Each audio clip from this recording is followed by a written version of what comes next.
makeup can be the vehicle for you to connect with yourself. There's an immediate with gay men. There can only be one of us, cattiness. Absolutely. Stop shaming me for my wrinkles, my fat, my age, sexuality. Everyone needs to just exist in the way that they feel good. The privilege of being a man and choose to squander it. Waste it. You were born into a patriarchal society. Eat up. You're healing the feminine, really. Yeah. You know, that's what it is. Yeah. That's healing the feminine. You're totally right. I want to be a lipstick lesbian. Don't we all? Yeah.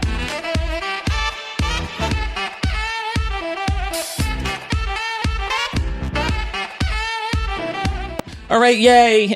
Yay! Suburban gays. Cheers to gay. Yeah. Cheers!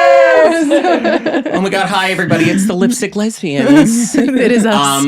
Christina and Alexis, by the way. Do people just, what is it like to have the anonymity of the Lipstick Lesbians? Like, is it nice or is it like sometimes? I think it's really funny because I think some people don't know who's Alexis and who's Christina. Yes. Some people call me Alexis. I just laugh because I feel bad that they don't necessarily know, but it's all good. Yeah. We are one. We are one. I think the name is so badass. I'm just so proud of it. I know. I mean, I think we were talking about it yesterday, and I was like, honestly, iconic, and I would try and trademark it. Like, I know. Be like, you're not taking this away. I was going to say, okay. Yeah. Do not try. Yeah, no, yeah, we're going to bleep that. What else is, oh, yeah, and you were telling me you had to fight for the handle, right? Like, yeah, on Instagram. We had to fight for the handle. Instagram. Really? Yes, we did get it, though. Did. I don't know how. There was an account that claimed it, I think, like when Instagram first came out. But it was like, there was no way to get in touch with them. I DM'd them. They never got back. And we're just like, Instagram, like, what the hell? Because we had like the Lipstick Lesbians _ but we were using Alexis's handle to really post all of our viral content from TikTok. Yes. Oh. Right. But so then, it was Alexis Androulakis, but then it was confusing because we were a duet. And Yes. I wanted that to be really clear. Yes. You know, look. You're always like, Christina, you're in the content too. Let's not forget about you. 100%. Yeah. It's really important that people understand there's no way this would happen without Christina at all. That's so sweet. Yeah. You guys have branded yourself so well as that duo. So I get not wanting, and it's almost like when you have gotten the success on TikTok and then want to bring it over to Instagram, you know that feeling of like, and I'm this way, I'd rather not show up to the party until I'm ready. Like, because the minute let's say you did post something to the wrong account or the one you're not committed to, when that blows up, then you have to be like, just kidding. Like, go to the other one. And Totally. It's like, yeah, totally. So we met at a Half Magic event. Yes. And that was the first time. Then we went on the Rare Beauty brand trip together. But when I saw you guys at the Half Magic event, by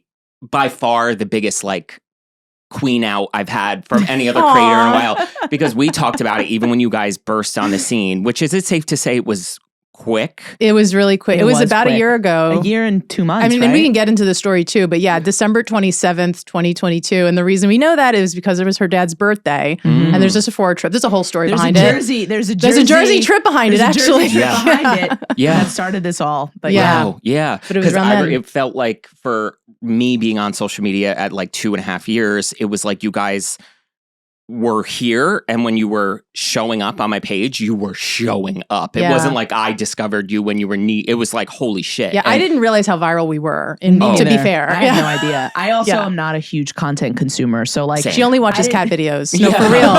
No joke. It's like all of our For You page. I'm like, Alexis, get a burner account. You're messing up the algorithm. Yeah, totally. So if you get cat content by watching our stuff, it's her fault. I'm stopping. I know, I have to. It's an addiction. But I was over, I remember like the day we came to each other and we were like, have you seen them? Because I think us being makeup artists, like, when I say, and this is why our audience loves you. And you both worked in Sephora. Yes. Yeah. Oh my gosh. That's really important, I think, for that. Yeah. He was there for 10 years. I was there for like 2, but we overlapped. That's where we met. But our audience loves you because of the educational aspect of beauty. But the way content is now, the kind of beauty content that gets pushed, to see you guys, it was just like, I was like, have you seen them? Because it was so refreshing. This market gap now of not only education, but that level of education was unbelievable. So before we go into that, let's back up and talk about you two personally. So when did you meet? Give us your story, and then we'll get into the career. Yeah. So we met on Tinder, actually. April 9, 2014. Nice. Yeah. So it would make sense that like our life is on an app now. This is literally what she's doing 2 days ago. You know, we were so trendy. As we're trying to plan our 10-year anniversary, like little escape, it's actually April 9th. We have screenshots of our first conversation on Tinder. We do. Which is really kind of wild when you think about it, because that was 10 years ago. 11 p.m. is when we started talking. I was like, I swear, there is some kismet something happening. Yeah. Exactly. Yeah. So, and the mutual interest that we had, because back then, I have no idea how Tinder worked now, obviously, but back then it was connected to Facebook, and it used to like tell you mutual friends or like mutual pages that you liked. So the mutual interest that we had, I guess we both liked this page, was this page called Crete. Which is an island in Greece, which we're both from. Yeah. So when we saw that, I was just like, I remember seeing your profile. Me too. That was the first question I asked you. Yeah. And I was like, okay, this girl must be from Crete, because why would you like that page otherwise? You know? You have to be Cretan or, you know, associated with that community to like that page. Yes. And so she initiated the conversation, and we can send you the screenshot to overlay, but she initiated the conversation, and she was like, are you really a Critikia on Tinder? Which means, you know, are you really a girl from Crete? Yeah, exactly. That likes girls. That was the primary part of the question. Right, yeah. But you didn't say that whole thing. I remember this. And then I was like, well, I could ask you the same thing. And she's like, I guess you could, but you already know the answer. I'm like, all right. You know? Yeah. And that's the first woman I ever like flirted with. That's the first woman I went on a date with. That's the first woman that, you know, I was in any type of a serious relationship with at all, or any relationship that was anything at all. Was Christina. And I was, you know, I was in my mid-20s at the time. Okay. So it's not like I didn't have an opportunity. Totally. I had dated, but we'll use the term dated loosely with, you know, and a lot of Greek men. Yeah. But it just wasn't for me. There was nothing ever that was really deep. There was nothing ever that really felt good, to be honest, inside like myself, my gut instinct. But the first date that we went on, I didn't even know if it was a date.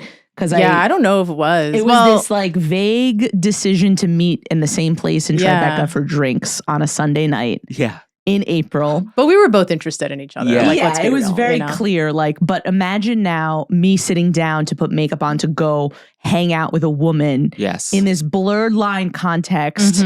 Meanwhile, I don't even know that you could be bisexual at this time. Like, I'm not clear on that existing as an option in the checklist at all. Yeah. Yes. I'm just like, in my head, I'm like, what are women attracted to? This is the train of thought a makeup artist is going through. Yeah. Am I going to put the same type of makeup I would put on to go on a date with a man? Right? Like, okay. It's blowing my mind because it's like, really I know you're going to say, it's blowing my mind because us obviously being raging homosexuals. It's like fascinating What are you talking about? It's fascinating, like you guys, your perspective as obviously queer people as well, but a different gender than us. Like, the line of thinking is night and day. Like, I've never heard it kind of, or these kinds of thoughts articulated. Yeah. And I called that my beauty renaissance, because you have to reinvent yourself in that moment. And the best way to reinvent yourself, you know, in half an hour is makeup. Yeah. Of course, I cut my hair. That did happen too. Yeah, I met Alexis. I chopped my hair. It was a bob. That day? No. It wasn't that day. I'm about to find out it was that day, but it wasn't that day. 20 minutes before she walked in, she was like, And this dials into when you work in certain beauty circles, there's clear definitions of beautiful. And what those definitions are, for me, were very clear, having worked in the makeup industry. I was a retail makeup artist for years at that point. I had just spent my first year in corporate, but I spent 7.5 years on a sales floor knowing what a lesbian, I'm using air quotes, looked like, and what a straight girl looked like. So I didn't want people to think I was a straight girl anymore, because I didn't know who I was yet. Yes. So makeup became this really cool mode for me to rediscover myself, hence the beauty renaissance analogy. And Christina, actually, when I first met her, I didn't wear lipstick. It wasn't until she saw a photo of me a couple weeks later. You sent me a photo of you with red lips. A selfie while I was out. Interestingly, if I was out without her, I had full beat on. And she saw the selfie and said, "Who's that?" Like, excuse me. Yeah, like show her up.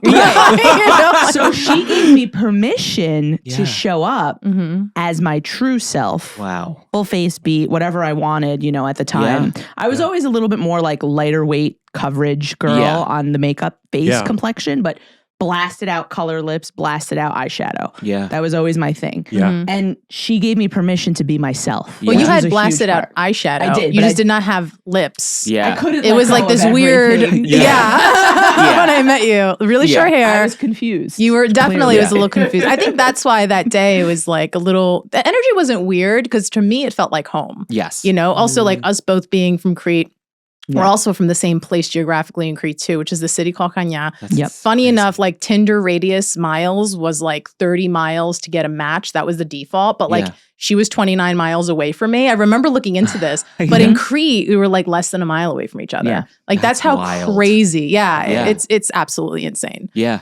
My husband and I found out we were at the same concert together probably 10 feet from each other 3 years before we met. Like when we were talking about that. Yeah. And it's a similar... Why that's so mind-blowing to me is because I think as gay guys in the beauty industry, it's the exact opposite, where it's like at least for me, it was always the hide it all because masculinity is what's idolized amongst gay men. God. So it's almost for me, beyond even how you were presenting yourself, it was like once they found out what I did, that was going to be another. I used to get messages all the time where they, in my bio would say like makeup artist or whatever I did. And they're like, "Oh, you're really breaking stereotypes, aren't you?"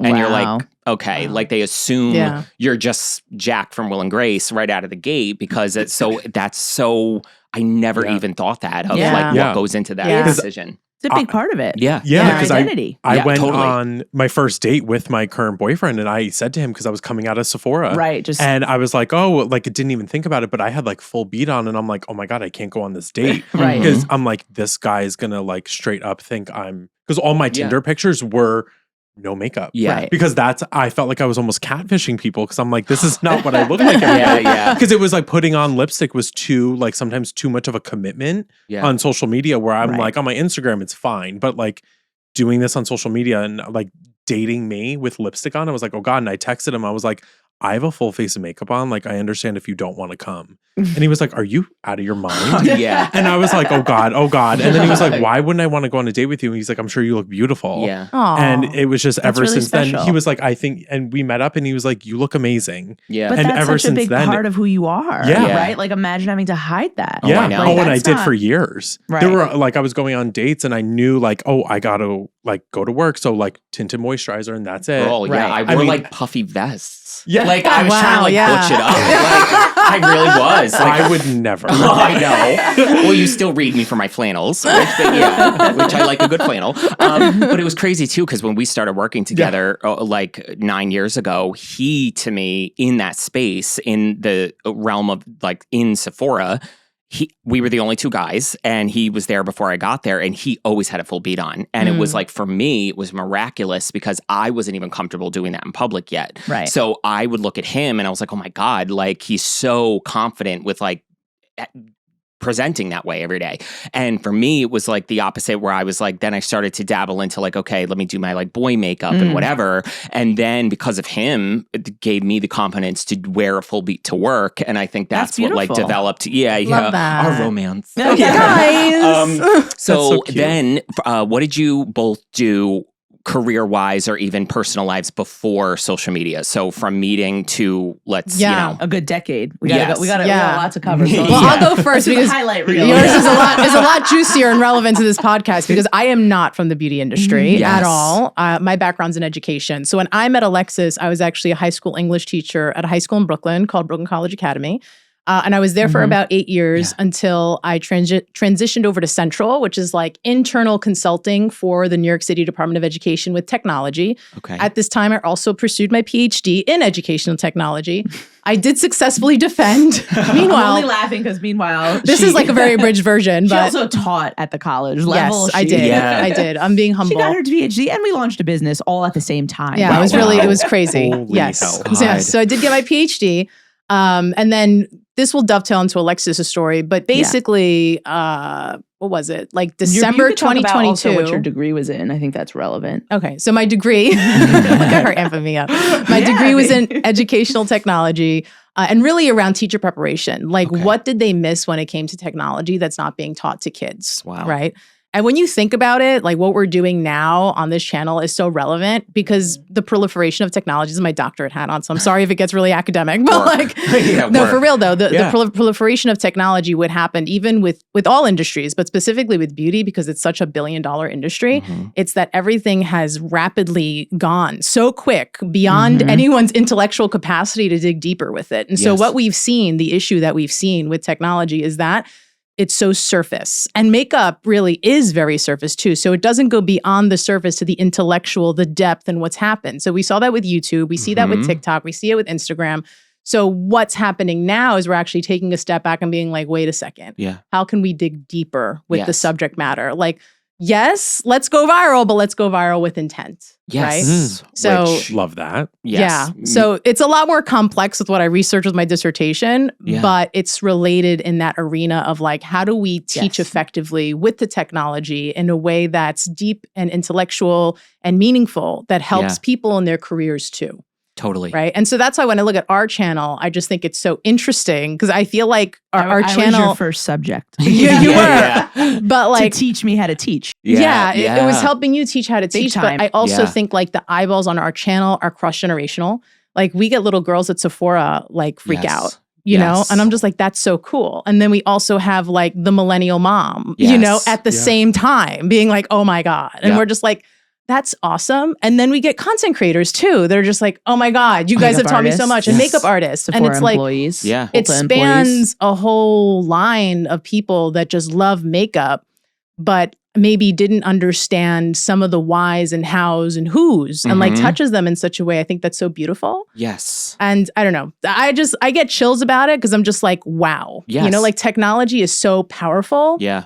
But when not used correctly, it can create the state of numbness. And I think that's what happened in the makeup industry. Yes. You know, and you know, me for sure. not being a beauty content user, right? Or so let me say it again. For me, not being a beauty content consumer, like Alexa and I didn't really watch beauty content. Yeah. We just kind of like created our own content of what we thought was so interesting. Original. Yeah. That's what I was saying before. It was so original. Yeah. It was my to see you, and I think the very first one was the NARS powder. Oh, I'm wearing that powder today. You just made a video about it. I just replenished. Yes, and it was like to see that style of content where it was this person. It was like a little documentary-ish where it was like it was in the wild in a Sephora store.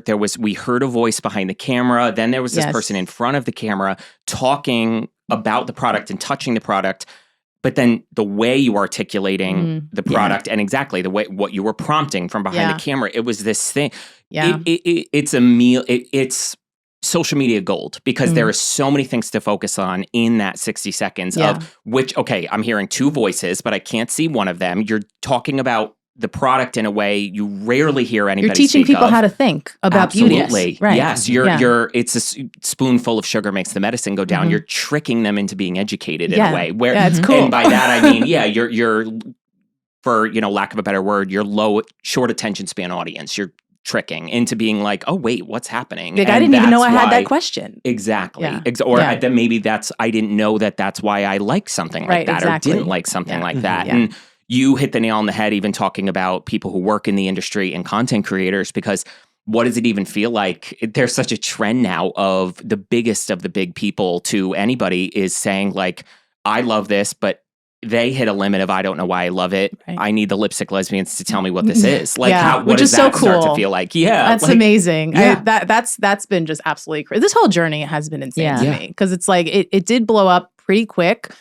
Because we were posting on social media before, but it was more like I would take out my phone and record Alexa and be like, hey, baby, what's your favorite thing about being a lesbian? So like I trained her to be comfortable in front of the camera. And for the record, the only reason we have the handle. And this dovetails nicely into ending your background. And then, is we did start our beauty brand, FemPower Beauty, which was the hardest thing we ever had to do. Wow. We put all of our money into it. While Christina's finishing while up I'm doing my her PhD. Alexa's taking it. It was insane. While I'm consulting. While I was also still working full time. No, it was the hardest thing we ever had to do. And like we have so so much empathy for people that start a brand because like we know, like we were there. Imagine. You know, it was so difficult.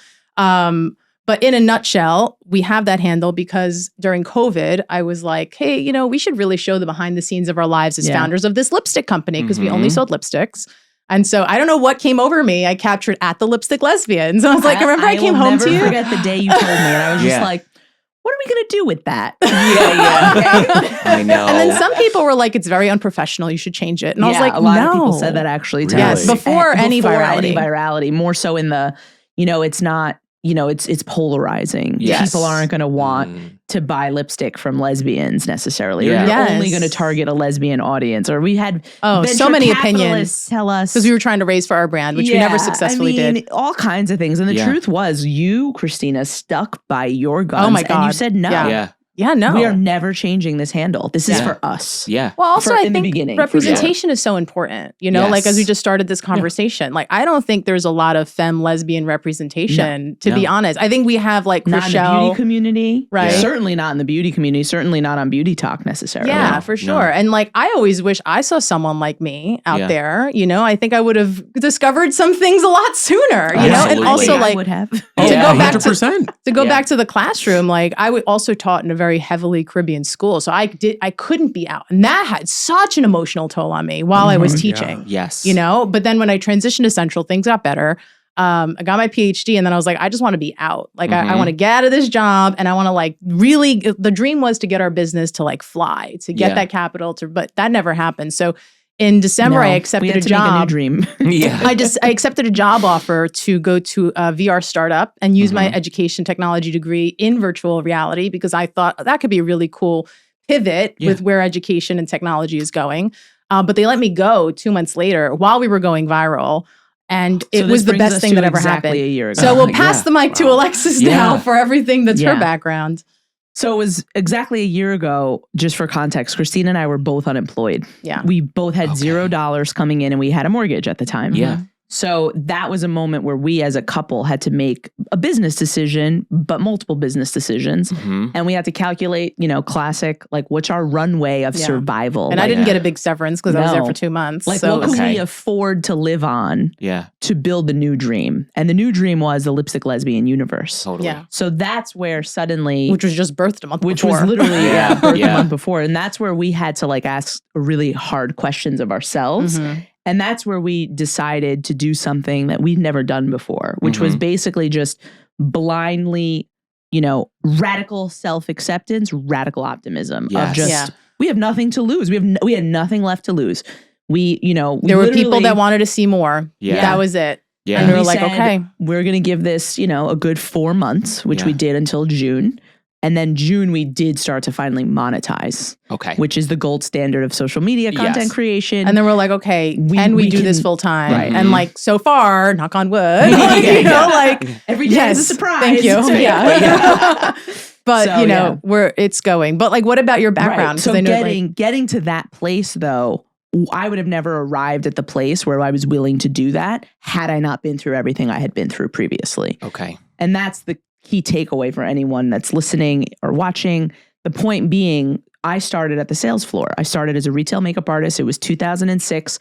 Lord and Failure is what I used to call it. And it's really wild because Lord and Taylor did shut down, and I kind of feel bad about that sometimes. Oh yeah. You know, it was Lord and Failure, and I worked at the Mars counter because nobody could ever pronounce NARS. Oh, of course. Everyone would call it. Some people would call it Channel for Chanel.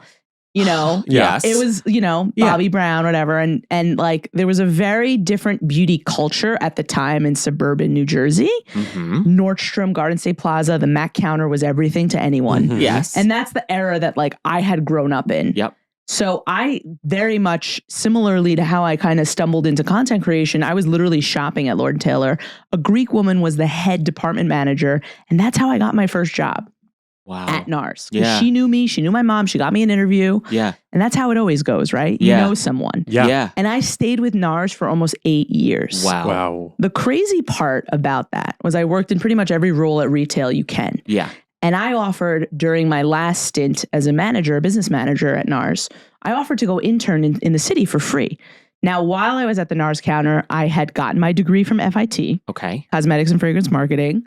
I knew I wanted to work in corporate beauty. Yep. I would just flip over every single package and I started reading where it was made. And at the time, NARS was predominantly made in the US. And I actually knew the manufacturer because they were in Queens. Yeah. That's not the case anymore, but that's the early days of the 90s NARS, I call it.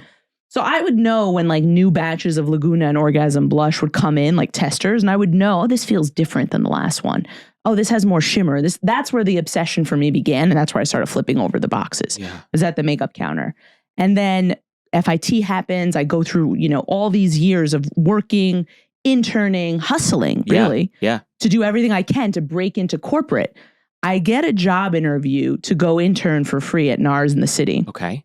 Turns out they were opening up a coordinator position, which meant entry level, which meant I had a shot in hell at my first ever dream. Yes. I interviewed the whole entire team. It looked like I was a strong candidate to get this first job into NARS corporate.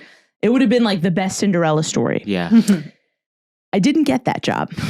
That was one of the worst, most painful moments of my life because I was so attached to one single outcome. Yeah. And I thought, that was the only way to make a difference. Like that was the only plan. Yes. And this is where I started to realize in life, you have to be really open. Yes. And basically 7 years later, I was consulting for a contract manufacturer. I was sitting across the table from that same woman I had interviewed with. She shook my hand after. She told me, it was so good to see you. I wanted to hire you back then. But your department head at the time, your regional manager wouldn't let you go because you were doing such a good job at retail. Isn't that the truth? And that's isn't that culture? That's that culture written all over it. That is the really important part about the beauty industry. And I bring this story up for this audience in particular because there's nothing harder than breaking out of retail into corporate. Yes. And you have to do it by just sheer tenacity, grit, blood, and sweat, luck. and tears. Yeah. And blood, sweat, and tears. Yeah. And just being relentless. So I relentlessly pursued every single one of my leads. Yeah. And my leads at the time were only my friends that I had from FIT. Yeah. And through one of them, I ended up getting an entry-level job at a contract manufacturer. Fragrance contract manufacturer, just so I could get a job in the city. That's when I started dating Christina. Yeah, that's when I met you. And all I wanted was to be with Christina at the time. So I was like, get me to Manhattan. I don't care what it means. I will go work in the fragrance industry if I have to. And I did. Yeah, but you miss beauty so much. I remember you were like, I want to go back to makeup. And I learned so much though about fragrance. And the point is that through my tasting menu, there has not been one single minute of the last year and 2 months where I haven't looked back at one of those mundane, terrible days inside one of my corporate jobs that I hated all of them. Yeah. Where I didn't think, okay, this is where I learned that. Yeah. And now look, I get to share this. And not only do I get to share it, but I've made these connections and I've learned how to bring these pieces of information to help shift this industry forward and hopefully create change, right? That we all want to see as a community, as customers, and as brands too. Like it's time for the beauty industry to evolve. Yes. And then I ended up working at an incubator. Incubators notoriously work. They bring in celebrities and they build celebrity brands. So I did. I got to work with Drew Barrymore while at the incubator, and then I worked with Drew exclusively for about 5 years after that, working on Flower Beauty. And that really, my key job with that role was making really luxury beauty accessible at CVS, at Walmart. Yeah. So that is the ultimate training and that's the ultimate test, right? And everybody wants to know where can I save my money? Where can I buy the best pieces of product? Is it, what category should I spend in? What category should I save in is the constant question. Yeah. So a lot of what I got to do was learn the fundamentals of like what I like to call just like each formula base. And I developed everything you could think of under the sun because when you're working in a drugstore environment like that, especially at a licensor, because I worked on more than just flower at the time. Yeah. There was times where I was managing like 500 SKUs, which was crazy. God. Yeah. Yeah. And that's called guerrilla product development. Yeah. Like guerrilla marketing. Like for real. Yeah. But it was the best way to learn. I can't even imagine. Yeah. And right before I ended up signing on with Drew more full time. Yeah. I had a few other clients as well, more like indie brands, right? Entrepreneurs, independent brands when I was consulting. And Drew was really the key, the constant for the extended period of the 5 years. Because a lot of times as a consultant, right, clients come in, they go out, projects need shift. Yeah. But the last thing I did, like prior to working with Drew and owning my consulting business and launching our beauty brand, I worked for Shiseido. I got to go to Japan. I got to understand what a global beauty brand means. I got to understand what a Japanese market wants and what an American market wants and what it means to be in a Southeast Asian market. And this is where, you know, you're at a facility or a factory in Japan and you realize and you look around and there's thousands of people working in this facility. Not one of them has dark skin. Yeah. They've never developed dark powders before for extensive inclusive shade ranges because they never had to. Yep. It was never asked of them. So it was really interesting to me going back to this, like when I think about each moment in these career paths, and it wasn't that these jobs were not good. They were great jobs. I wasn't supposed to be in them in the sense of forever. Yes. But I surely was supposed to learn everything that I mean, learned. You always found the nuances interesting. I did. That's true. Yeah. I fell in love with the details at every single job, and I fell in love with the product. It was always like a romance for me. Yes. Whatever I was developing. Yeah. So present day, the romance is more with the community and helping them helping them fall in love with makeup in the way that I always have. Yeah. You know, been in love with makeup. I was going to say too, because you have even done that for me where I've been so bored. Bored, girl. I was just going to say the word bored. And that's okay. It happens. There have been products where I've even thought, I'm like, I don't even care. And I'll go and I will click on your page and pull up these products. And it was the Summer Fridays, the oil and the balm. And you talked about them because I was like, I don't need it. And I had both at home. Watch the video. I said, I need both. I was like, I'm glad I didn't get rid of these because I love them. But you've almost sparked a creativity in me again where I'm like, this is why I love doing this for this level of education, this level of passion, because I feel like it's that cookie cutter Black Mirror, like everyone is saying and doing the same thing. It's that script that everyone's reading. Right. That's a problem. You that's both break that mold of like, we're not doing this anymore. Yeah. We're not. No. We're going to create content that is original, entertaining, educational, and informative. And it's so, and you hit that sweet, just incredible. Thank you so just much. hit that sweet spot because he's saying, you inspire everybody. I mean, like behind the scenes, in front of the camera, consumers, young, old. It's beautiful. It's insane. And you know what's crazy? It's like, we noticed that a lot with this is like, and even I think, and I know you guys are on YouTube as well. Like I've even noticed the blowing up on TikTok first and then YouTube second. I was like, oh, these audiences are very different. Oh, very different. What they expect, and we what also, they want. like we haven't done YouTube right yet. I think we're still figuring this out. But you're so right. And Instagram too. Yes. Like all three audiences are very different. Yes. But like in a beautiful way, there's like one that's more intellectual, that's one that's more funny, but also like very cutthroat. Like, Like, and I think it's the desires, the tastes and preferences, when we talk about them in the sense of like the communities, but we need to be really like, this job is like so dynamic and multifaceted because if you don't have an understanding of what we just said about these three platforms, then you really can't make a difference on them. Yes. And in people's lives, quite Absolutely. frankly. And that's what gave me, and we were talking about it before we recorded, was when I went over to YouTube and then started doing this, it started to give me such perspective where I felt like no one wanted that on TikTok, especially blowing up for the comedy skits. It was people were like, just put the towel back on, like be dance monkey. Like that was the mentality. They expect you to be one thing. Exactly. And then it was here, it was like when we started talking about a product, geeking out for 20 minutes about the formula and the way it was laying and this and that and the other thing, we were like, they have to hate this. And they were like, no, like I don't wear makeup and I could listen to you talk about it. Because I think it's also the expectation that when someone opens up YouTube, they're expecting to spend a quality amount of time with someone. And if they like your personality and they like what you're doing, they're going to stick around for the education that they don't. Which is why, I mean, you two are going to take over YouTube in 5 seconds. I know it. But, now we have the 10 years before this. We had what the romance, led you, we had the business. Exactly. What was the bottleneck into unifying into social media? The Lipstick Lesbian universe. Exactly. Yeah. So for me, I was randomly posting stuff on the Lipstick Lesbians, right? Because it was behind the scenes of our brand, of our lives as founders of this brand. Yeah. But we didn't really have anything to do with the brand anymore because we were just, the brand was existing. Yes. You know, we poured all of our money into it, but nothing was happening. It was just in existence. So I used to ask Alexis random questions, just generally. And I didn't realize it at the time, but I was training her to be comfortable in front of the camera. Yeah. Like because I captured the handle in 2021.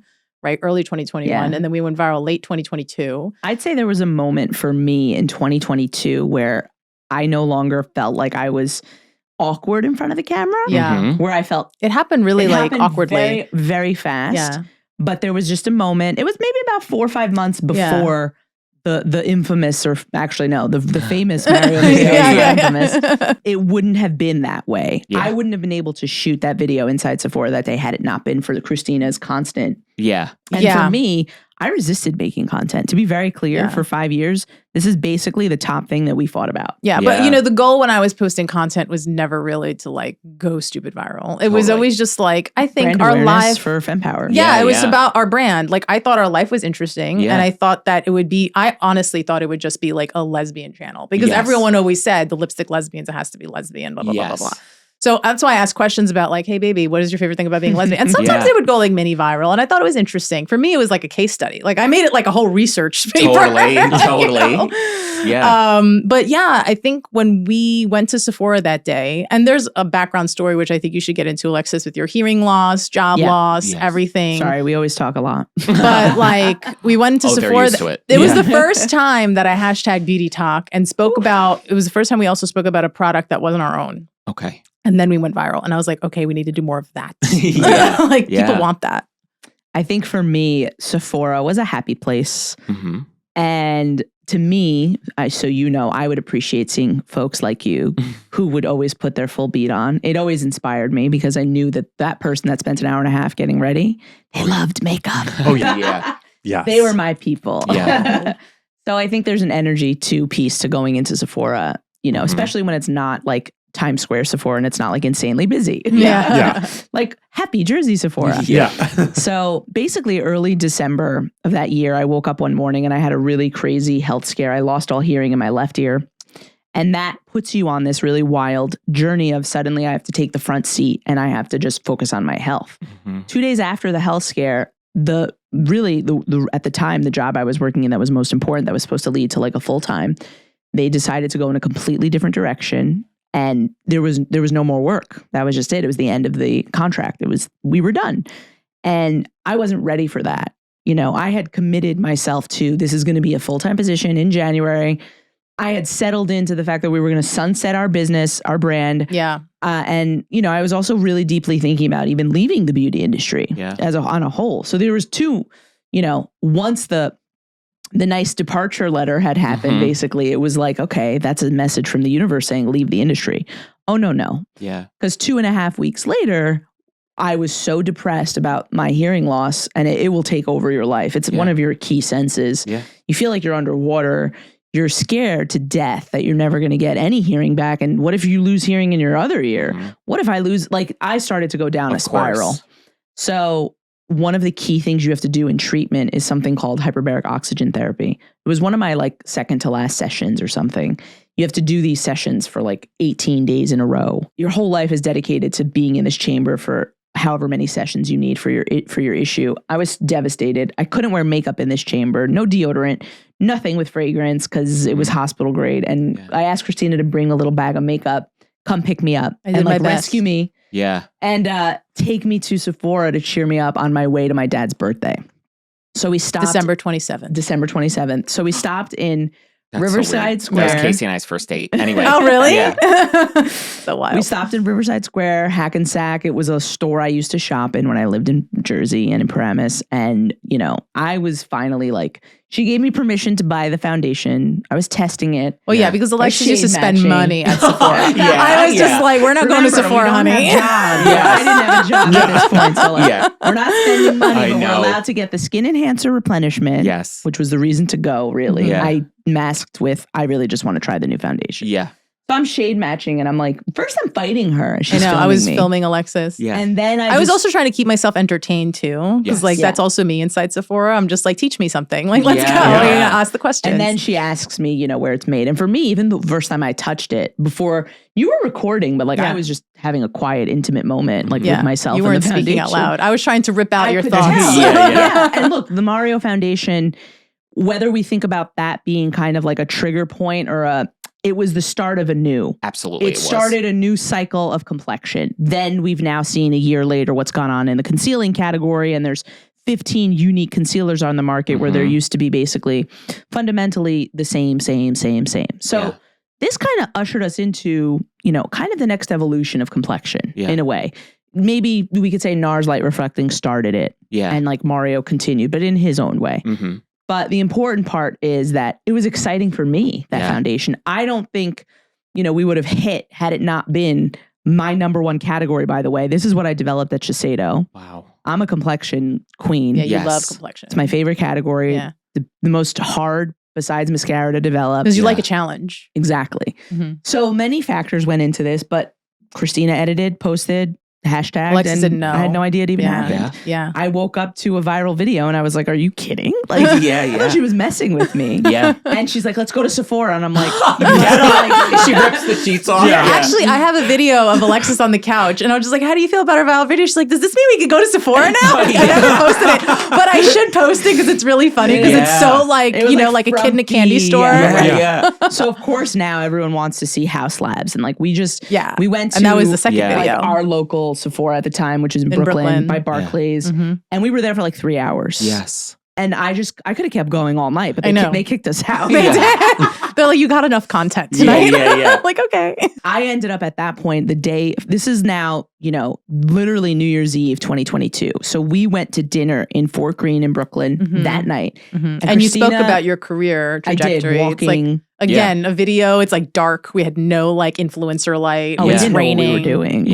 We were just going with it. Yeah, but people wanted to know. And then we ended up having dinner that night. It was New Year's Eve. And then we had dinner and you kind of looked at me and I was going away for like 10 days. I was actually going on a little wellness retreat in light of everything that I just shared. Well, because you needed it. Yeah.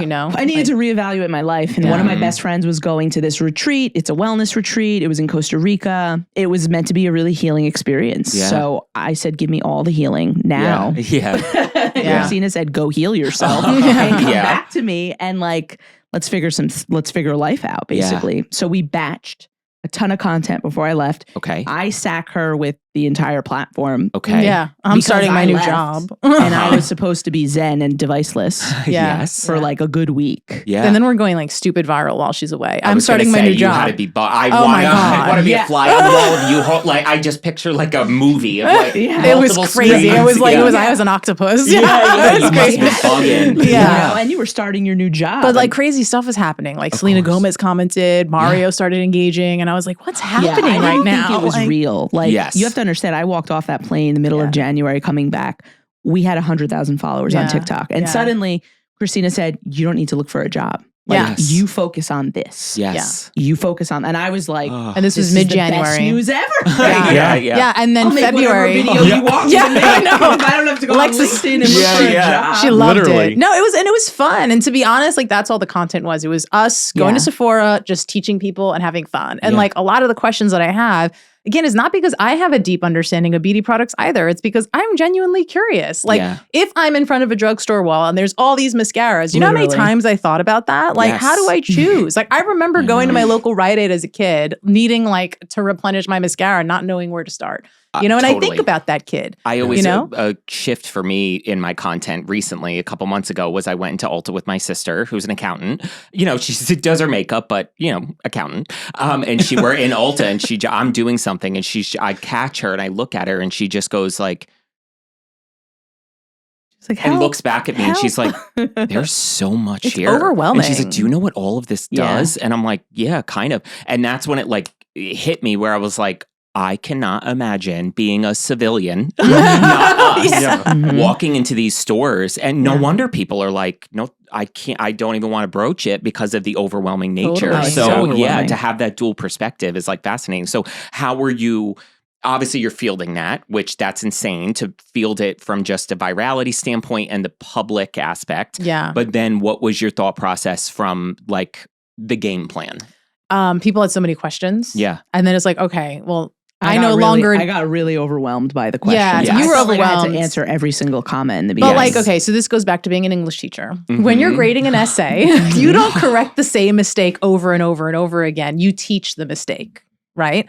So you'd use it as an analysis, right? Of like, what's the comment that keeps coming up the most? And you can create content around that. And this is what she would do.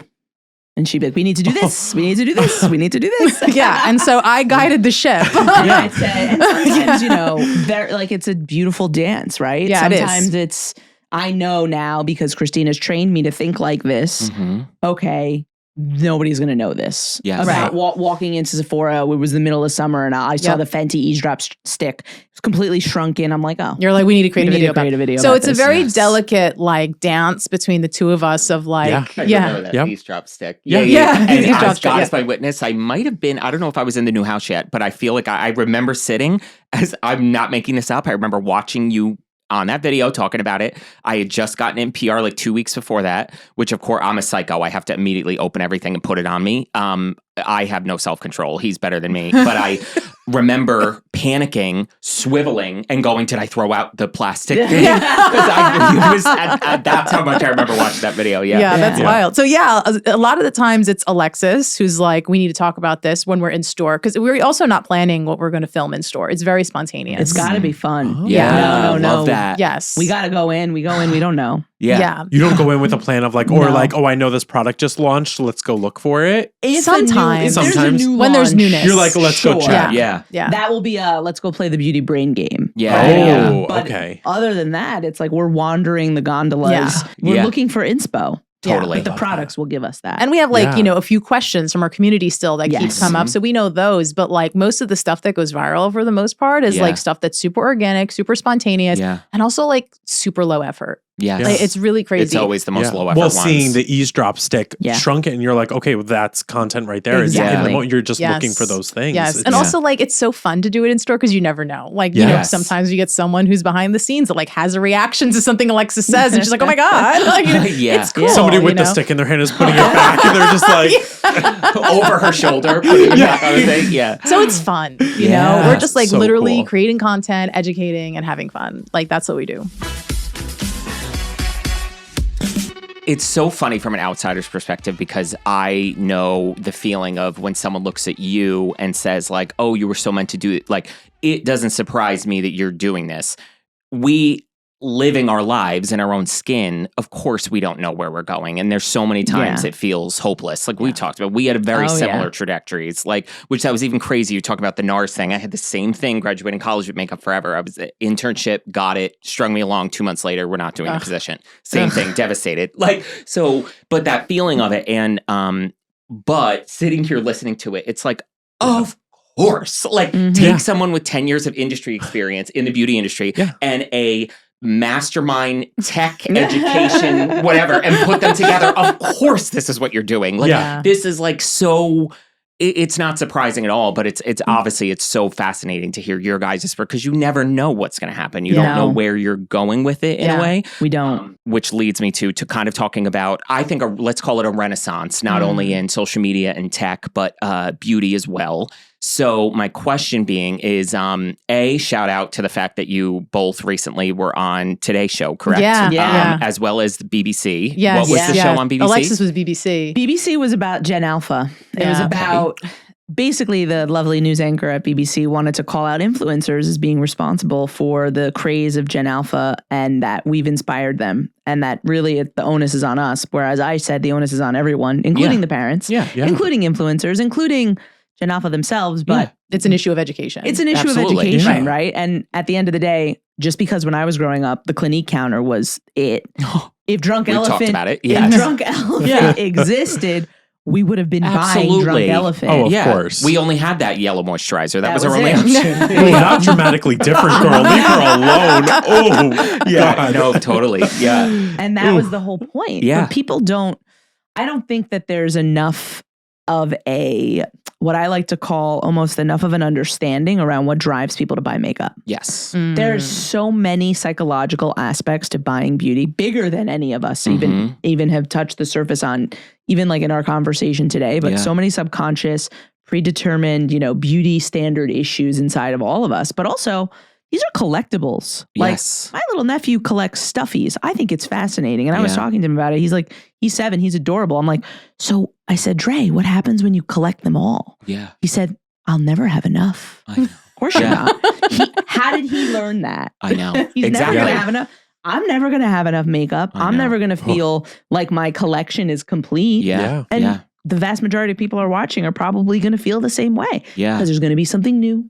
Yes. Something innovative, something you have to try. You're going to evolve. Your needs are going to evolve. Your wants are going to evolve.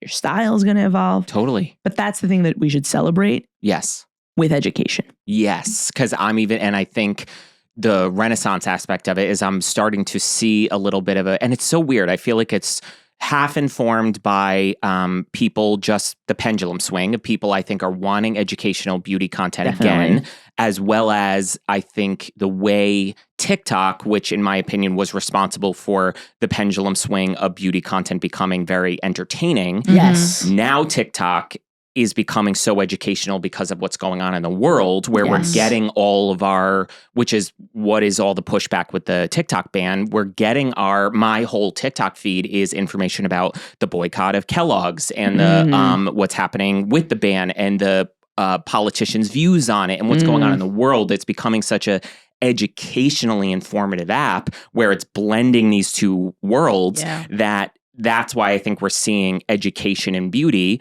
plus now us all focusing on the tech, and we're combining that. You two both recently went to Lady Gaga's house. Yes. Which was crazy. Gooped.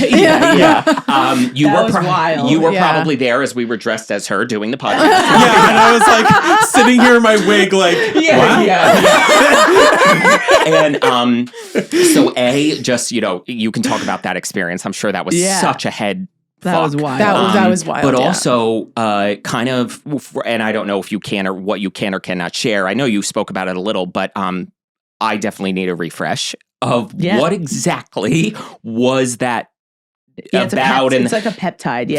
Wait till you hear this. It was fascinating. It's pretty wild. Yeah. Would you like me to talk about the peptide? I mean, I don't even. Alexis is much better at this part. Because I heard it and I was like, we watched it again today. And I was like, I was smoking a little bit. I'm like, what? It's crazy. So this goes back to beauty being bigger than us. Yes. Okay. And a lot of people are going to have opinions about whether or not this is where we should be. Pharmaceutical companies should be investing their money. But I would beg to differ because of one key thing, and that's EPP. Okay. And EPP is a disease where people literally cannot walk outside. The sun burns them. So they live nocturnal lives. Mm-hmm. They wake in the night and they go to sleep during the day. And imagine a 7-year-old living a nocturnal life. That's the really big thing here. So the percentages of the population that have this aren't massive, but it's enough. Yeah. So this pharmaceutical company, Clinuvel, had been working towards basically taking a pre-existing peptide that we already have and inserting it similarly to how you would insert like an Ozempic, right? But it's the size of a grain of sand. Wow. So this peptide gets inserted and it allows the peptide to be in your system like 5 times as long as the peptide that already exists in your body is. It's a melanin peptide. Okay. Melanin color. So people that have EPP, it's going to allow them and their skin to tolerate the sun. Yeah. People that don't have EPP, that have vitiligo is when you have like two-tone skin, right? It's going to take that softer, fairer color on the skin and bring the melanin up to match the darker shade.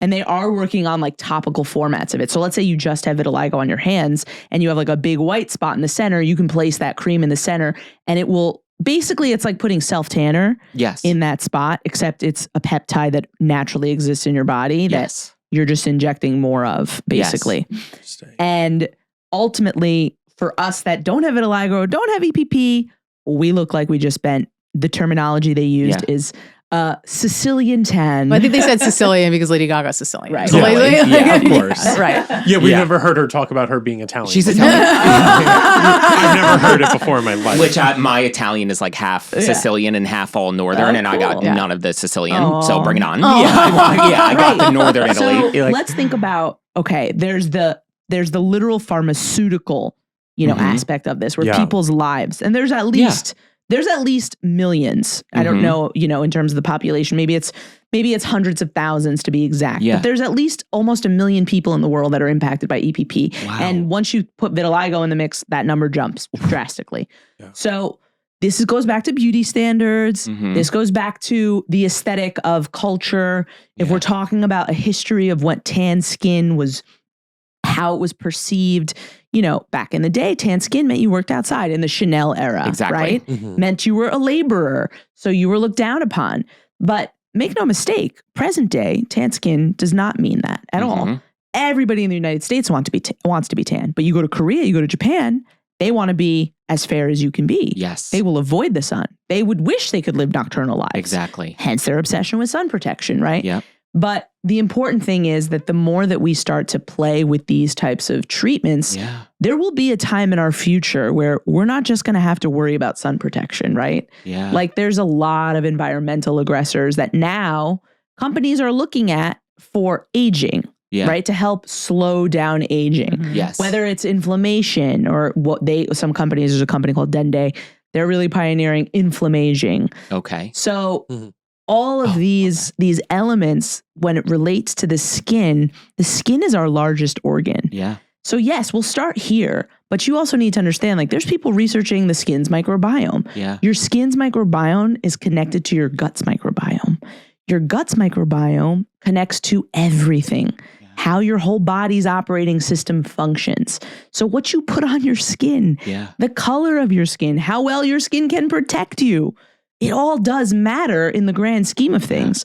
And something I really wanted to talk about today that I'm remembering is it's so important that we together in this space right now, your community, our community, we understand that there's so much nuance in the beauty industry. Yeah. So yes, preach. Like there is no such thing as black and white. People will look at that Lady Gaga event, which was beautiful. Oh, the house was stunning. Yes. The education has clearly, for me, it inspired me. Yes, it's pharmaceutical, but it's the future. Yes. Technology. It's that's unbelievable. It's something people need. And again, they're not going to stop at melanin, right? Yeah. The melanin will help shield the sun, but maybe in the future, this company is going to have the technology, and I'm just spitballing. They didn't say this, but we're going to need to protect our skin, like I said, from more than just the sun in the future. Yes. So no one's going to be mad that they started doing the research in 2024 for that. Yes. When that comes out, when we all need it. Yes. You know what I mean? Yeah. Totally. Yeah. And it's not black and white in the sense that you're going to have a whole army of people on the internet in real life that don't agree with this technology. Just like there's a whole world of people right now who are mad at Oprah for putting on her, shame and blame and fat. Whatever. The Ozempic. Yes. Did you guys see that? Ozempic and I'm someone who can relate to Oprah's story. I've been this weight since I was basically 12. 12-year-olds aren't supposed to weigh this, but I did. I have the gene for it, so I understand. But whether or not I want to choose to take Ozempic, that's my choice. Whether or not I want to take this, Clinivel's little, salt particle, size peptide, that's my choice. Yeah. And most importantly, people should never place any shame or blame on that. And people shouldn't assume that there's one right answer and one path, whether it's a mascara or, a peptide. That's really important for, saving someone's life who's diabetic, or in this case, saving someone's life who has a skin disease. Exactly. It's a disease. Yeah. It's crazy. That is a benefit, I think, of being a queer creator, because I think you kind of do have, there's a, you have to grow up with that. Hey, so you learn how to talk about these things and articulate yourselves. And then I think as well, there is this almost like invisible, to a degree, an invisible filter of the people that do come to you.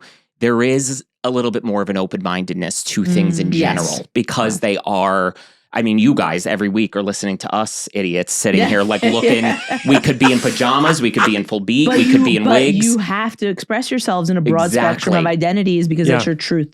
Absolutely. And they're unfazed, and that's the thing, they're unfazed by it. So then when it does come to things like this, you're not really dealing with that as fighting it as much as maybe just a person that isn't that way and doesn't express themselves that way, because their audience might be used to them in a certain one little box package. Yeah. And I think that's the good thing, the pro of being a queer creator, that you kind of get to, I don't know, you see that you start to build a community and a little family that's like it's down beautiful. For anything. We're all here to open people's minds. Exactly. We're not here to tell anyone what to do. Yes. Yes. We call our community beauty queens. Yes. And it's so lovely. Because everyone really is a beauty queen if they want to be. Yes. Right? Like, that's the thing. We shouldn't ever feel like we can't own that identity if that's an identity we want to own. Absolutely. And an identity, for example, that some of us weren't allowed to embody based on stereotypes for whatever reason. Spans age and gender. Doesn't matter. Everything. Yeah. Yeah. So there's I see the time now too, and where we are in the beauty culture. It's like there's like a divine feminine energy shifting culturally, helping us bring education in, helping us have these meaningful conversations. But what's most important, right, is this work that we get to do. There is glamour, right? Going back to getting to meet Lady Gaga. Yes. Glamour, fun, right? In experiences, for me, why was that special? That's special because Lady Gaga is a change maker. Yes. Lady Gaga shifted culture. Yes. Like a magician. I know. Blows your mind with a magic trick. Absolutely. She did it so discreetly and just by her existence. And that meant a lot to anyone in the queer community. Yeah. But really anyone that was a Gaga fanatical fan. And to really see how once you hold this type of, you get the glamour, you get the fun, but once you get to be in this environment and you get to impact people's lives, that's a responsibility. We don't take that responsibility lightly. No. Yeah. Whether you're entertaining people with beauty information, they need that. That's healing. Whether your approach is to help people heal because they want to laugh and disconnect from their life, or the approach is, let me teach you how to find a product that's going to make you feel good about yourself. Yeah. I'm so happy we all exist. Yes. And we can push the narrative forward away from, you must do this, you must look like this, this is what a lesbian is, this is what a straight girl is, this is what a desirable person is that's going to get married and chosen and blah, blah. And we got to move on. Yes. The world's got to change. Give me all the peptides. Give me all the future technology. Absolutely. You know, and stop shaming me for my wrinkles, my fat, my age, my sexuality. Yep. Everyone needs to just exist in the way that they feel good. Yeah. Totally. Put it on a t-shirt. With suburban gays. Totally. And that almost so a selfish question for me is from the standpoint of, I think, how do you both navigate? For me, at times, it is a balance, I think, being a gay man in the beauty industry. There's I've been told by people that work as high as you could be that, listen, we don't want to work with you because you're not gay enough or you're not straight presenting it goes back enough. To the stereotypes. Exactly. And we say it all the time. Will be at a dinner of 30. I'm the only male creator there. And there's so there's that to overcome. But then I think when you add the education experience behind it and the professional being makeup artists, not just I like makeup and I'm doing it in my house, because it motivates you differently when you want to share information in that regard. So I think I'm currently in this difficulty of I want to share all this information in an industry that I've been told again and again, we're not making it for you. So there's this and I want to help the people I want to make the content for, and especially on YouTube where I've garnered this audience 35 to 65 that a lot of them are not being spoken to and they're underrepresented. Sure. I want to help these people so much, and I'm in this balance of every time I go to turn the camera on, I'm like, who am I doing? Am I getting a return on this investment, or am I only giving these brands free advertising? And and then when it could turn into anything, the gay male creator aspect of it, I tend to be at the bottom of the list for them considering, let's work with that person, let's invite him here, let's do this. But you are both so good at least as from an audience perspective, making the kind of content that is the kind of content I love, and you enjoy doing it. So how do you balance that tightrope of being fun, enjoying what you're doing, and still infusing it with your message of education and the whole capitalism piece. Exactly. The whole, making it in a capitalist country. How do you approach your content? Art meets money. How do we reconcile? Exactly. Yeah. Where does that Venn diagram overlap? It's art, science, money, gain. No. Well, just to dovetail off your comments here, I do think, again, from the short time that we've been doing this and from the short time that I've been consuming beauty content, I think that there is a total stigma against gay men, for sure, you know? And then when we look at the larger picture about what's going on with the trans community, and beauty, that's even worse, right? This is this conversation can get real dark. So you guys will find this fascinating, was the conversation, let's say I had with a very high up, that was said to me point blank was, I don't think people realize how much the Dylan Mulvaney Bud Light situation, I cannot express to you how much that scared people. Brands do not want to dip their toe into the LGBT community because of that backlash. And that we've spoken about this because even me having a whole year of content creation monetizing in 2022, my 2022 compared to 2023 trajectory wise, it was like, what? And it was after crazy. That. It was after May with Dylan Mulvaney. I didn't even think of it. And I was like, what is happening? And I saw that fall off. And it wasn't until they said it to me point blank, which I love this person for being honest. You know what? I was just going to say, I give that person which a lot I of love respect them. Exactly. Because they're you deserve at least that. Well, if you're going to see a drastic, she's trying to combat it behind the scenes, which is why I think she said it point blank, which was like that. I didn't even I was like, what you brought up, the trans aspect. So sorry. That was said point blank. So no, it's just wild. I mean, it makes me so sad just to see what's happening, with trans people specifically in the industry. We did. We met Dylan at Lady Gaga's house. Which was really lovely because we met Dylan before she went crazy viral very briefly on a call. Yeah, we did through FemPower. We were thinking about collaborating, but then she blew up and we totally understand. We're like, you do you, girl. You're blowing up. Like, good for you. And we're cheering you on, you know? Yeah. So nothing but respect, but it's tough in the beauty industry, I think, for certain creators. And I totally get that. And I agree. I think the Dylan Mulvaney thing did have a huge, and us being new in June, we barely got any partnerships for Pride. And I used to see them all the time. We were stunned actually. Yeah. I thought it would be. It was non-existent. I didn't even, and also. Pride was like canceled. This person point blank almost said to me, she goes, she goes, she was in charge of planning the Pride for this company. And she goes, I'm not going to say that the top person at the company told me to cancel it, but let's just say he was like, tone it down because that's how scared everyone was. Yeah. I think for our channel, because there's not a lot of other femme lesbian creators in the beauty industry specifically. And also like there's not a lot of really popular beauty product developers specifically. It's like we've created this niche and we're so unique and new for now, and I'm sure we're trailblazing for other people to come and that's what we want. So. Like I hope we are, we've been received with a lot of love, which has been so beautiful. Because one of my insecurities when we started to go viral, and we spoke about this, was the projection that everyone had about our channel to begin with before we did any beauty content, which is just like, can we really do this being the lipstick lesbians? Great creators that are maybe a little, religious, we'll say. Are they going to be comfortable saying the word lesbian on camera? It's so interesting because every time we post a photo of us in a relationship on Instagram, we lose followers. Which I'm just like, you know what? Good. Weed them out. I was just going to say, weed them out, girl. Get them out.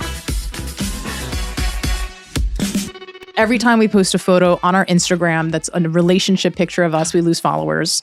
So I always thought that was interesting. So I'm like, good, weed them out. Like we don't want them there to begin with, you know? And for the most part, we don't receive hate being lesbian women. I have a really funny story actually on this tone. I have no idea what you're about to say. I have no idea what you're about to say. So my niece is... Oh, yeah. That's funny. So I have two nieces and a nephew. They're all very animated and I love them all.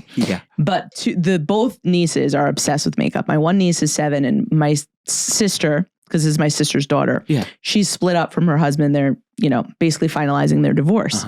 So he lives elsewhere and he has a partner, female partner.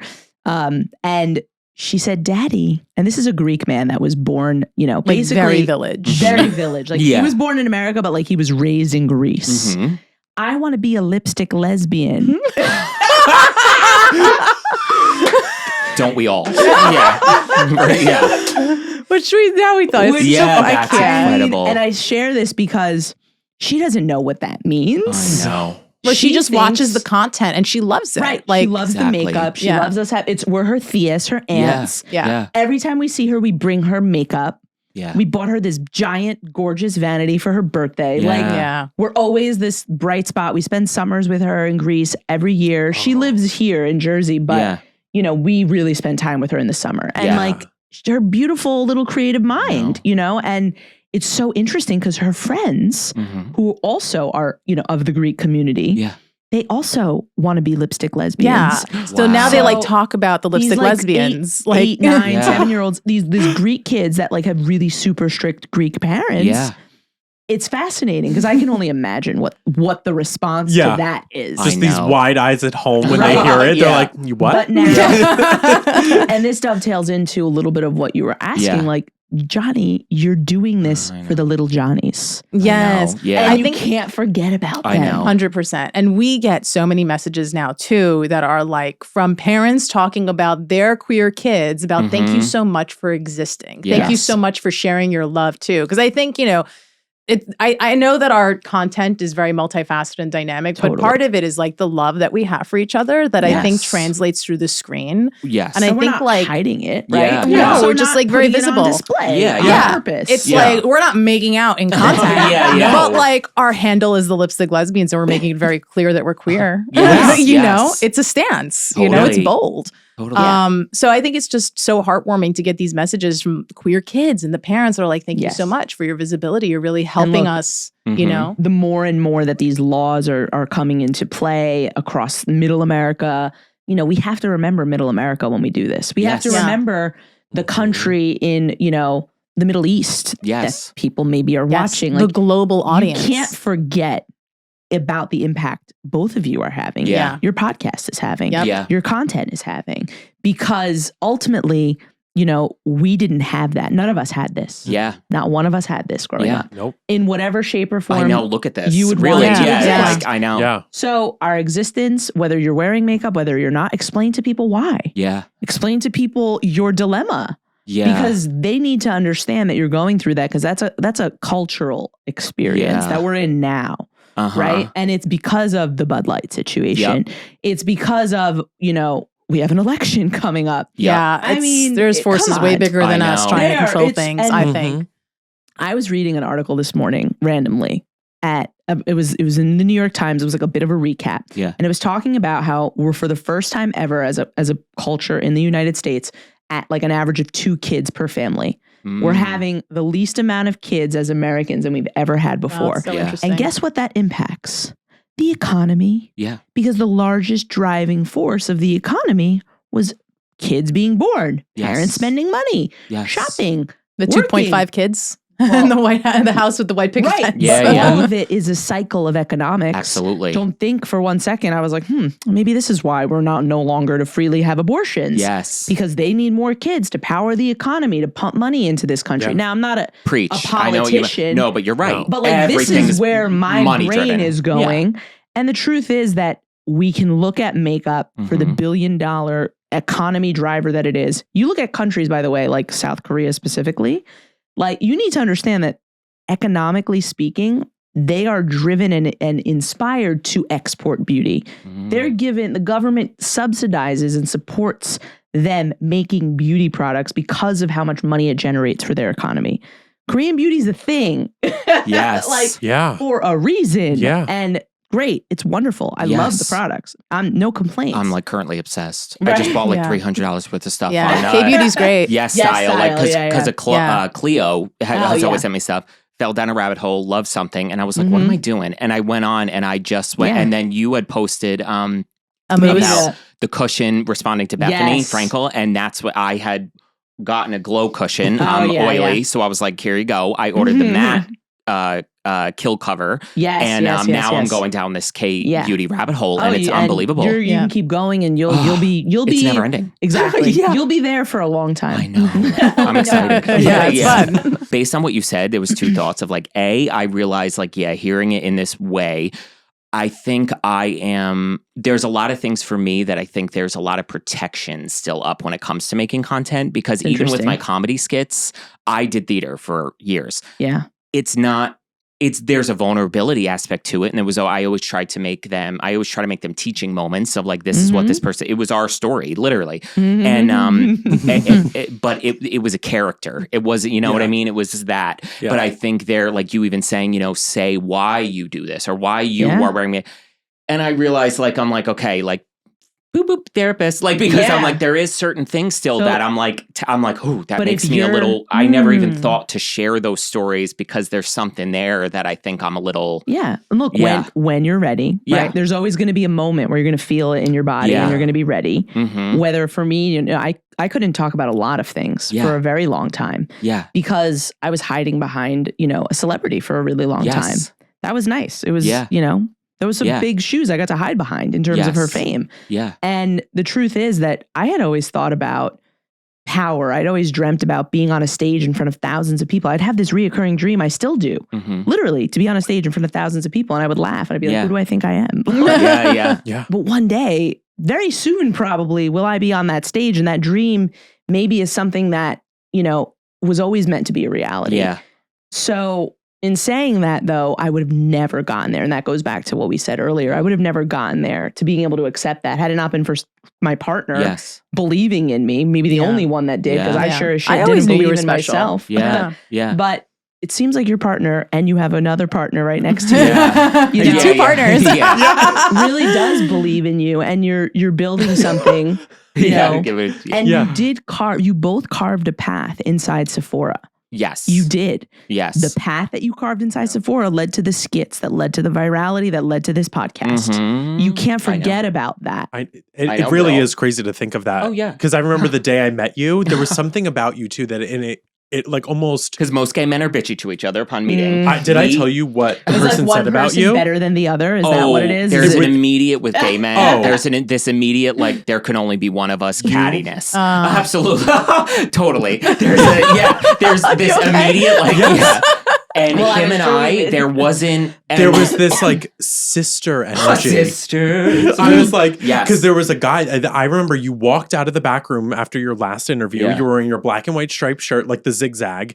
And I was like, this guy seems really cool. I was like, whoever he is, I hope he gets hired. Because there was something about your energy that I was like drawn to you, where I was like, this person, I don't know what, like... he's about, but I just want to be his friend. And I will, without skipping a beat...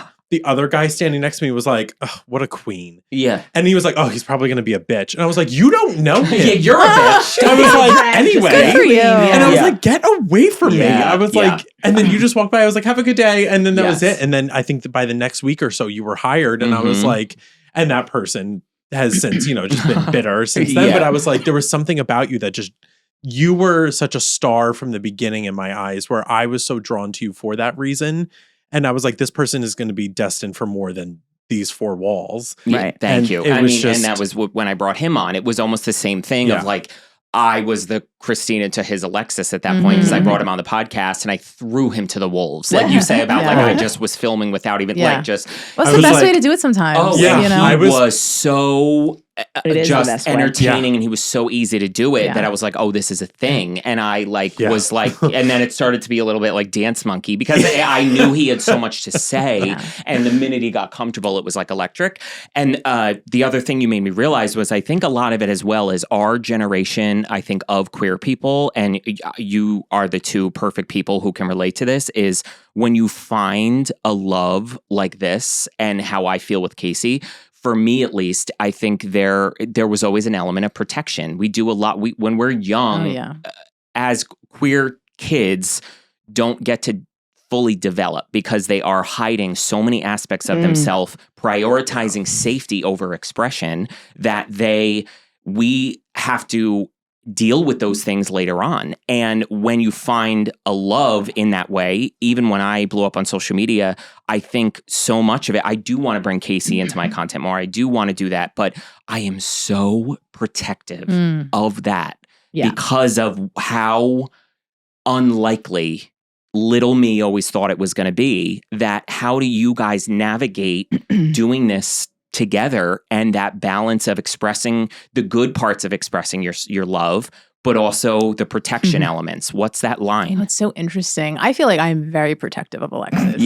She is very protective. It's really interesting. We literally this morning, we were getting ready, and this is maybe like the second most lesbian thing we've said on the entire podcast. What is it? Because she literally went through the 10 years of us being together, and how was proud of me. Year 1, I was proud of you for this. Year 2, and she went through the sequence to year 10. Yeah. And like, who does that? That's like Casey. On a Wednesday. And I'm always, on a Wednesday. Yeah, I know. On a Wednesday. It's just, there was no specialness to the day other than like, we just had this beautiful moment because we're happy and we're living our truth. But yes, I think the point of protection, going back to that, it's a really important point, and it strikes a huge chord with me. Yeah. Specifically because makeup always made me feel safe. Yes. Mm. So makeup, and this is something that ironically Christina has been challenging me with to share more specifically about my connection and why it's so deep with makeup. It's very deep. Because it's very deep for me. It's deeper than just like educating around products. No, it comes from it's deeper than being a product developer. It's deeper than being behind the, the shadows of this celebrity. It's really about that narrative, the trauma narrative. Yes. So makeup can be self-soothing, right? Mm-hmm. Whether you're coming out and that's your trauma. I have other childhood trauma that I'm still processing that is something that no one really should ever have to process. That's just the truth. Mm-hmm. But in doing so, you develop a lot of empathy. Mm-hmm. The empathy that you need to show up every day in front of a camera and serve a community. So I'm grateful for those experiences, for that. Yeah. The empathy piece. But the protection and the safety and again, makeup can be the vehicle for you to connect with yourself. Because the biggest reason we all have the feelings that we have about ourselves is generally because we're saying those things to ourselves. Yes. We're our own worst enemies. So, and I know it's funny because we go from funny and like to super serious and to super deep and heavy, but no joke. Yesterday I said to Christina, I want to get 2 tattoos on my wrist for every decade of my life, because I didn't learn to love myself until the third decade, the 30s. So I want 2 empty hearts on my left wrist for my 10s, 20s, and then the 30s. Yeah. And the third heart is going to be full. Yeah. It has to be full. Yeah. Because it has to remind me to check in with myself. Yeah.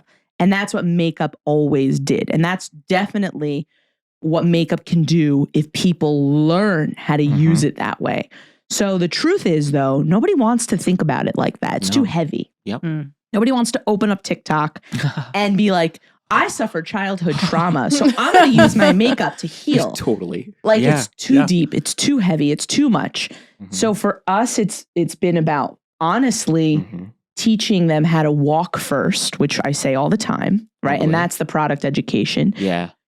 Give them what they want, and then we're going to do what we want in little tiny subtle bits, ways, because they can't handle a giant bite. And I'm not saying that to belittle anyone in our community. Yeah, no, I couldn't handle opening TikTok and taking a big bite out of my history. Yeah, I'm still, chewing and digesting. Yes, yeah. And this is my life that I've gotten to live with. Yeah. So I think in that spirit, once we collectively elevate this beauty consciousness, which we talk about all the time, we call it beauty literacy. Yeah. Once everyone's beauty literate, they're going to crave the next harder version, right? It's bigger than the capitalism. It's bigger than the money. It's bigger than the billions. It's bigger than pride. It's a duty to people, like as healers on a platform. Because this is, if you're in the queer community subset of creators, you're healing people. Yeah. Period. Yeah. Whether or not you want to. You're healing the feminine, really. Yeah. That's what it is. Yeah. That's healing the feminine. You're totally right. Yes. Because that was always, and I think as gay men, we always realized that. I had that kind of light bulb when I was very young. I had to be in my early teens. And I was like, people aren't homophobic. And by that, I mean, I'm exclusively speaking of gay men and the gay male experience. I was like, oh, people don't hate gay men. They hate femininity. Yes. They hate women. That's what they're antagonizing. I had that realization when I was 12 because I was like, everything you're scrutinizing me for is a feminine attribute. And then I looked up and I go, oh, you're also doing it to the women that have that, who are doing that and expressing themselves that way. One of my first best friends who was a lesbian and she was very masculine presenting, we always used to analyze it and say, like, it was that from the lesbian standpoint, it was, how dare you think you can enter this realm of masculinity and present yourself that way and look this way. And then for gay men, it's this onus of, who are you to be born with the privilege of being a man, and Choose what are you to doing? Squander it. Waste it. Exactly. You were born into a patriarchal society. Eat up. Yeah. And there it goes back to placing people in these narrow black and white little boxes that no one was ever designed to fit into. No.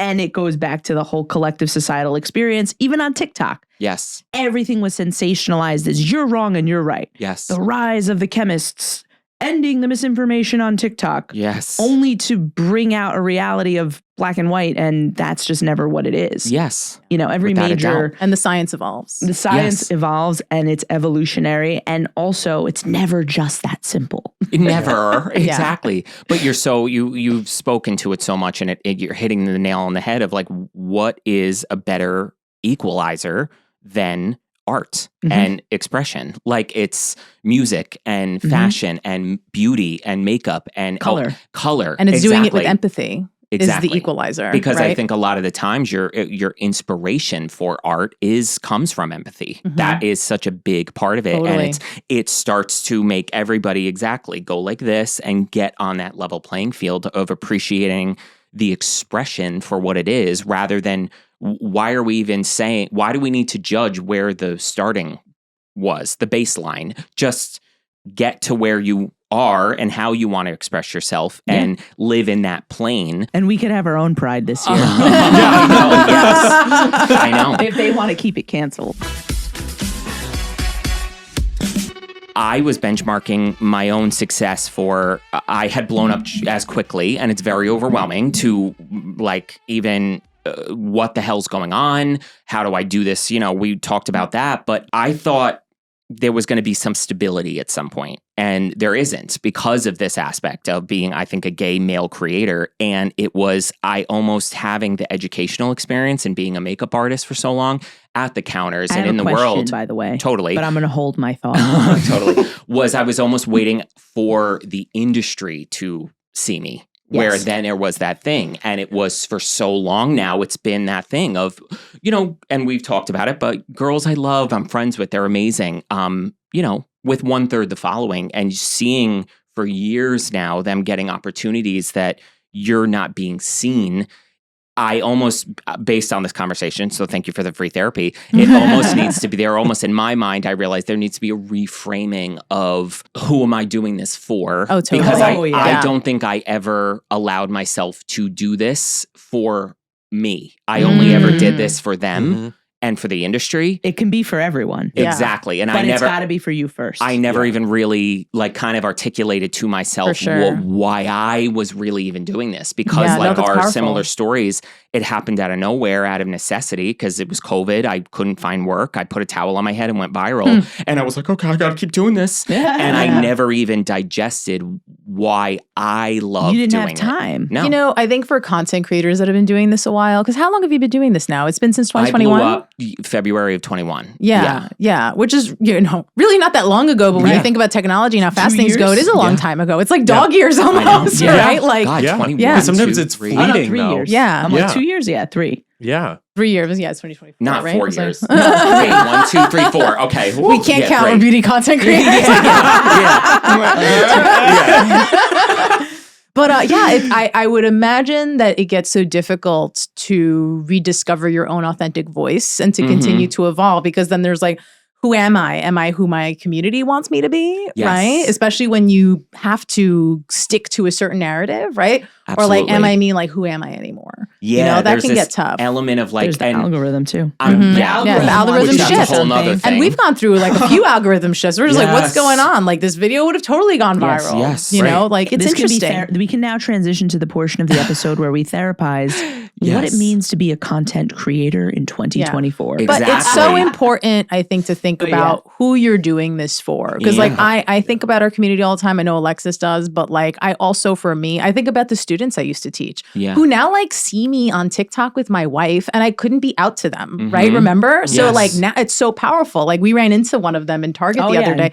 Like, Miss Basias, I saw you on my For You page the other day. Yeah. And I'm just like, seeing your English teacher on your For You page. No. But like, it's crazy. Beauty influencer. Right. And then like they reach out over Instagram DM, some of them on LinkedIn now. They're just like, I'm so inspired with what you're doing. Like, keep going. And I think about them, you know? Like, just about where things are going and the state of like the creator economy too. Like there's a new opportunity for you. You don't have to work that 9 to 5 if you don't want to. You can create art based on your experience or what you're passionate about and put it on the internet, and you could make a life for yourself. You could do something else, showing that there's a different opportunity out there for them. To put makeup on. Totally. To put makeup on. We get paid to put makeup on. I know. Still. Or educate about makeup. Yes. But also it's deeper than just putting it on. Is, but like, and this is where I want to like keep it simple. Yeah. In that a piece of what brands pay us to do. And this is what I meant by we get paid to put makeup on. Brands pay us to put products on and educate on them. Yeah. But you have a superpower that a lot of other content creators don't. How many faces of makeup do you think you've done in your career? Give a rough number. Thousands. I mean, over 1,000. How many content creators can say that? Yeah. Because I did the math only for once. themselves, right? Yeah. A lot of them. Doing makeup on yourself is not doing makeup on other people. Absolutely. And retail too. And you've said it's very different than like runway.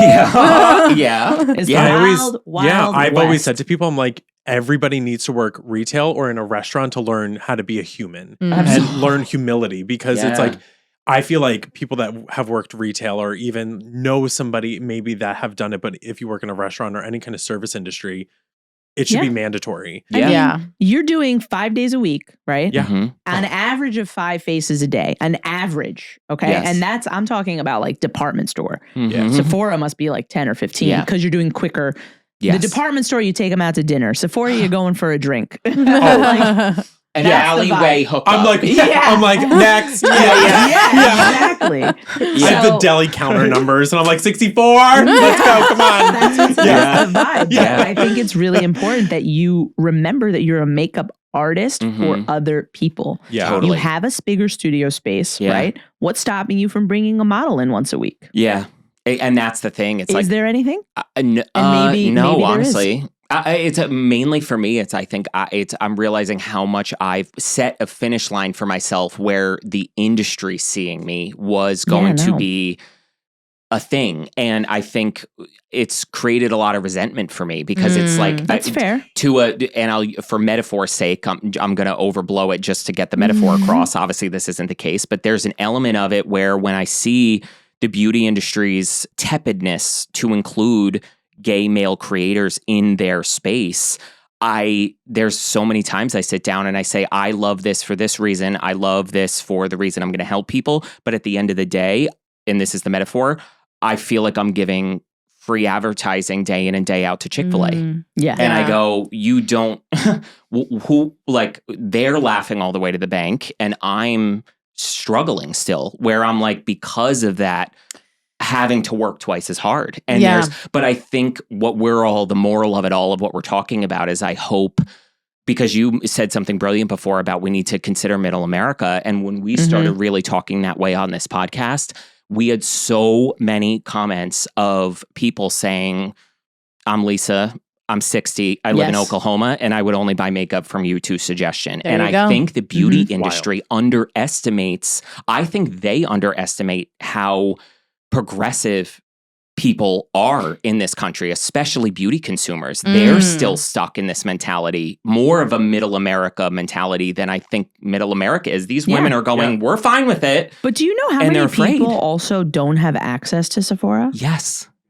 Exactly. Like, think about that for a second. Like, we're talking, like, we're so spoiled in New York. Oh, yeah. We're so spoiled. There's a Sephora. Oh, God. I can hit an Ulta and I throw and Jersey, right? Ulta's like, absolutely. The point being that everyone is going to have a different entry point to this world. And whatever that is. Yeah. I think that there's a world where if you wanted to, you can, be when you're ready though. Yeah. Once you reconcile whatever it is, the resentment piece. Yeah. You always have to lead with love. Yeah. Because resentment, whether it's towards the brands or towards the industry, that's it's biting the hand that feeds you, right? Totally. In a sense. I think reconciling the resentment a little bit, and I think like being vocal about what you can do for brands will take you a really long way. Yes. When I think about all the amazing opportunities and all the incredible things I've gotten to do, right? Like, I don't know if it's FOMO is the right word, but there's so much information that's not, public in this industry, whether it's what people are getting paid, whether it's who gets invited to events, who gets invited to brand trips, nobody ever has an insider scoop or insider understanding. The politics inside the beauty industry and the creator culture, it can be really, really isolating for individuals that are by themselves. And we're still getting used to it. And I don't feel like we've been slighted or I don't feel isolated, but I find it fascinating. Yeah. We're just like, what's that episode of Mean Girls that they're like watching the whole scene? It's like the zoo, right? That's how it feels for us. Yes. Also, I remember starting this journey. I'm turning 37 in a couple months. Like, that's happening. That's wild to me. I don't even think people would want to watch me if they knew how old I was. But I'll tell you how old I am because I have to. Because hell, you have nothing to hide. Well, you're very authentic. You know? And that's one of the things I realized when I first met you. I was like, this is the most authentic person I ever met. And it was like jarring to me, you know, like that someone could be that authentic. But being yourself and being that radical about being yourself, including speaking your truth about this and working through it. What does that look like? Yeah. You can work through this in a public forum. Totally. In any way you want to help heal this issue. Because whether or not it was, the James Charleses of the world that were the first faces of CoverGirl. Exactly. There are boys in beauty. Yes. Lots of them. And there's lots more that want to be. But you still started something and you can't just give up now. Yeah. They weren't ready for you then. Why should they be ready for you now? They're never going to be ready. Yeah. You know? You have to make them ready. You have to make them ready. Any more than they're ready for a 37-year-old, exactly. Lesbian couple. Sorry, Christina's 2 years younger than me. But she never lets me forget it. Wow. Any more than they were ready for us. Yeah. And nobody knew what to do with us in the beginning. It was hilarious. Yeah. They used to pitch us an idea. We're like, what the hell? Tell us what you want. I cannot even imagine. Yes. I can't even they imagine. didn't know what to do. And they still there's so many ways that I think we can help shift, the influencer industry. Because this model, we're basically human advertising agencies. Exactly. And every day we're expected to come up with a new ad, technically. Yeah. And the truth is we won't do an ad unless it's something that we vet, that we believe in, that we would recommend to our friend. Absolutely. Because but we are the modern day advertising agencies. Absolutely. And nobody hated on advertising agencies. Yes. But if there's value that is being brought to the beauty community, it needs to be put out there. Exactly. That's true. It's about value. It's a value exchange for sure. It is. Yeah. And think about how many and healing the feminine. Yeah. Yeah. And think about, how many free pieces of content you've put out. We did the math the other day on this. we were putting out 3 pieces of content a day. It's thousands of pieces of content. My Sephora skits alone, I've written 6 seasons of television. Like if you add them all up. Exactly. Crazy. Yeah. And that's an invaluable skill set that no one's going to take away from you. Totally. Yeah. No one. Yeah. And you could always evolve. I think that's another thing too. Like we don't know where this journey is going to take us, and we don't know how we're going to evolve after this. Like this is your 1 for us. Yeah. What is your 5 going to look like? You know what's fascinating? And I'm going to text you when it happens because I felt when I went through my first year blowing up with the comedy skits, I always say I think of content creation, and it happens to me every year in the realm of, I think of it like seasons of TV where I'm like, my season 1 was the comedy skits. My season 2 was the comedy skits, but then it was this, and it was bringing this in and fleshing this out. And I think he's dealt with how many phone calls that I've called him and having this conversation where I'm like, I don't know where to go with it. And now we're almost experiencing our, how season we 3 need to navigate with this. And I think that's where you're at when you do this online is you almost, I need to figure out what my season 3 looks like. And it's interesting because ask your community what they want. Exactly. Totally. Because they're the ones that are watching and keeping the lights on, right? In absolutely. A sense too. Yeah. But that doesn't mean you only do what they ask for, right? Yes. Because they also don't know what they want until you give it to them. Yeah. Oh my God, I don't want this to end. I know. Well, oh my God, I love you. Can you be my mom's? Yes. Okay, so we don't want to let you go from here. I know you guys are going to be just as sad because they have wanted y'all's name has by far been the most. That's so sweet. Really? That's so sweet. Yeah. Because I think we are always preaching about the education aspect, and the amount of comments of you guys and the Lipstick Lesbians would make my life. Like bridge our gap. Because they love you guys and I can't tell you as well, they're on YouTube. People who are predominant TikTokers, Instagrammers, etc. YouTube audiences don't like them. You guys are by far, you transcend platforms. It is that people are rabid, really and you guys do have, obviously you have your YouTube presence, but you have to go back to that by far focus. Yeah. You guys are everyone go subscribe immediately. It'll be in the description box, even on Spotify. And Apple tell us what you want to see on YouTube. Yes. More long form. I know we have to. You transcend platforms, and that speaks volumes as someone that's on multiple, because most people don't transfer easily. So, thank you. But before we release you from being held hostage, is there A, tell people where to find you, but B, is there anything you want to last thoughts or want to get across to anybody, things you're doing? Things we're doing. Yeah. Oh, yeah. Things we're doing. Girl. Let's talk about the course. Yeah. We're okay. So it's been a journey. Now, if we talk about year one, season one. Yeah. Season one, we did a very small, what's called an alpha course, digital course. Yes. Uh-huh. We learned a lot in doing that. And we're coming back kind of stronger than ever.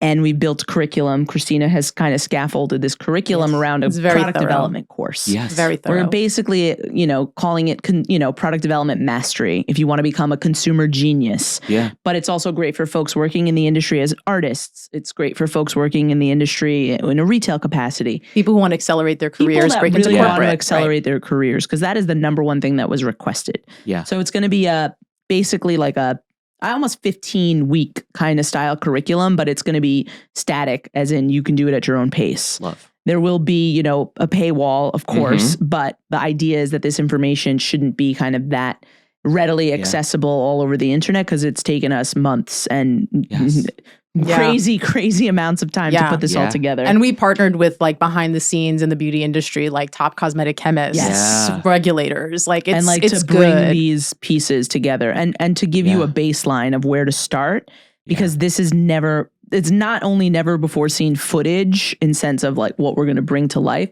but it's never before taught curriculum. Yes. It's never been put together and packaged this way. Yes, it's really cool. That's exciting. What we've focused on a lot. Everyone has been asking, to be honest. Another comment that has come on repeatedly is, can you please have an online course? Yes. I would love to have a masterclass by you. Yeah. And we've been working on that a lot. It's been a lot of thought and scaffolding and everything. Iterating and just this isn't good enough. We need to go better. So we're really close. We're thinking May, I'm hoping April, it's May. My birthday present. Amazing. Yeah. But if you go to the lipsticklesbians.com, there is a sign up and you can get early access. Okay. And you'll see some of our kind of branding, because we have some of that. It's also on YouTube too, our branding. But it's there. We're getting our branding and our SEO together. This is season 2. But the course is really exciting. We're the most excited about that. That's for sure. Genius. Yeah. Yeah. So lipsticklesbians.com is the place to find us. The newsletter will join with that. Totally. And the newsletter will help people also just digest a little bit more